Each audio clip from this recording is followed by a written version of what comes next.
We started live streaming here at ACF many years ago, and we just saw a need in the community to fill in the gaps where people couldn't be here in person. We try to use technology to take advantage of those opportunities and fill in those gaps. Eagle River is a community of about 30,000. We are about 10, 12 miles from Anchorage, Alaska. So live streaming is super important, I think, in any community, but specifically for Eagle River, just because we're such a transient community. We have a lot of military who jump around and are deployed different places, and it gives them the ability to continue to be connected to our church, but it also gives them the ability to dive deeper and ask questions and wrestle together with their community that's here, but also the community that's around them where they're at. When I came here 4 years ago, we had to go through a lengthy process of setting up codes and keys and processes every week because we couldn't schedule anything out, and we had a lot of error because if one step was missed,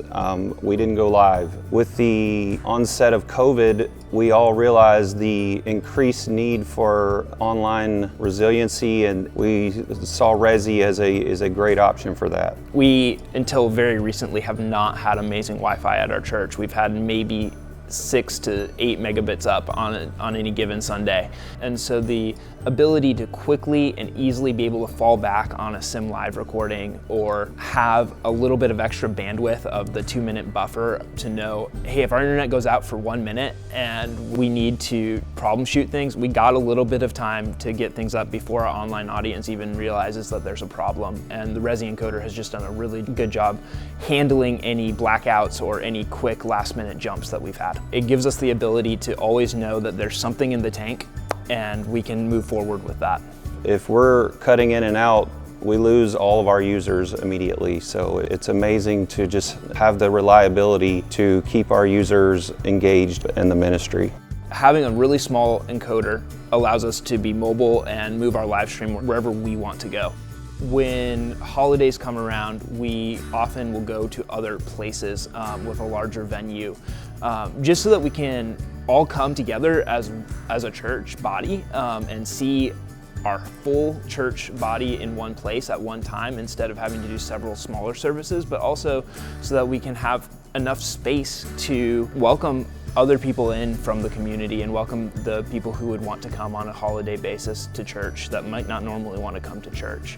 Resi opens up the door just in the sense that we have a small encoder that we trust can come with us to unknown Wi-Fi sources and set up and test the feeds and then set the parameters to later. There are people that are willing to watch online and to see what's going on in a church, and whether they're new to the area or they're just wounded by church in the past, it gives them a window into a church service or an atmosphere that they might want to be a part of, or if they're off in a remote area, they can still be engaged. It just gives you the ability to connect with people where they are, and it's definitely going to hit a demographic that is not willing to step inside this church until we break down walls in their own home. We really want to create a church family online and figure out what does it look like to do church well in a digital context, and not just take what we're doing in person and move it to online, but actually ask the question, what does it look like to be the body of Christ in a digital context? If we look at where the next generation is, they're online. If we look at Gen Z, they're a primarily digital culture.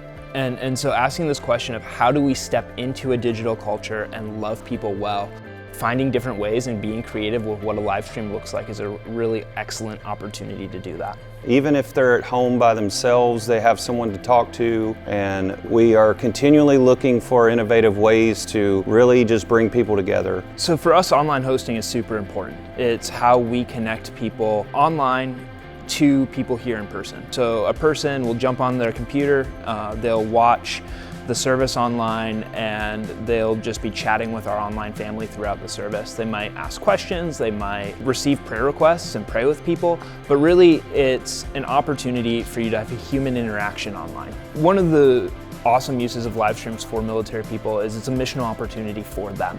We had a guy who was recently deployed, and as he was deployed, it was an opportunity for him to sit down and watch our streams and connect with the people at home that he wanted to connect with, but it also was an opportunity for him to invite other people around him into church with him, right where he was.